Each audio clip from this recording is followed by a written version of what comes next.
A blessed day to everyone. In this video, pag-uusapan natin ang dalawang pamamaraan ng pagtatanim ng palay. Ang pagtatanim ng palay ay isa sa pinagkakakitaan ng mga tao sa probinsya.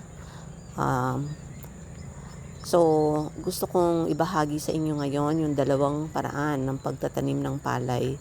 Meron tayong, ang unang pamamaraan ay tinatawag na sabog binhi. Itong nakikita nyo ngayon ay ginamitan ng sabog binhi na pamamaraan. Ang binhi ay binabad ng 24 hours sa tubig bago iahon. At pagkatapos noon ay isinabog ang mga binhi dito sa tatamnan ng lupa. So kung mapapansin nyo, may mga parte na walang mga tanim. Dahil yan ay mga mabababang parte ng taniman. Ang sabog tanim na pamamaraan ay hindi rin garantiya ng pantay-pantay at equal or even na distansya ng mga punla. So yun yung isa sa mga downside kumbaga ng sabog tanim. At kailangan maging ready ang mga farmer sa mga kuhol, sa mga peste, sa daga. Pag ang method na ginamit ay sabog tanim. So dapat yung pag-i-spray, pag-aabono,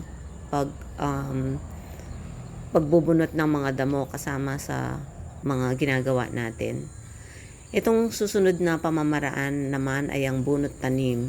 Ito yung paraan ng pagtatanim na kailangang itanim muna yung mga punla, tapos bubunutin pag pwede na siyang itanim ng permanente sa lupang pagtatamnan. As you can see po, no, mas maganda yung tanim, mas pantay-pantay yung distansya ng mga tanim, mas even, wala tayong masyadong nakikitang mga kalbo-kalbong parte, mas matatag pati ang palay na ginamitan ng lipat tanim laban sa mga peste, sa mga daga, sa mga insekto, sa mga damo. Mas matatag kumbaga at mas maganda yung pagkakatubo ng mga tanim na ginamitan ng lipat tanim na pamamaraan. Although medyo mas magastos nga lang po ito kasi kailangan pang magtanim ng punla, tapos bunutin ang mga punla, then umupa na naman ng mga magtatanim. So there you go. I hope na may natutunan kayo dito sa aking ibinahaging video ngayon. Hindi po biro, no, yung pagiging farmer or yung pagiging magsasaka. Hindi lang nagtatapos pag naitanim na natin yung mga punla or naisabog na natin yung mga punla. Kailangan po yung alagaan ng spray, ng mga pataba.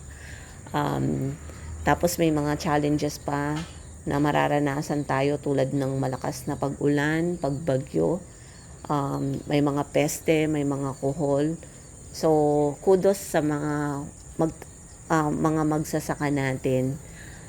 So, this is all that I wanted to share in this video. And thank you everyone for tuning in. Maraming salamat po.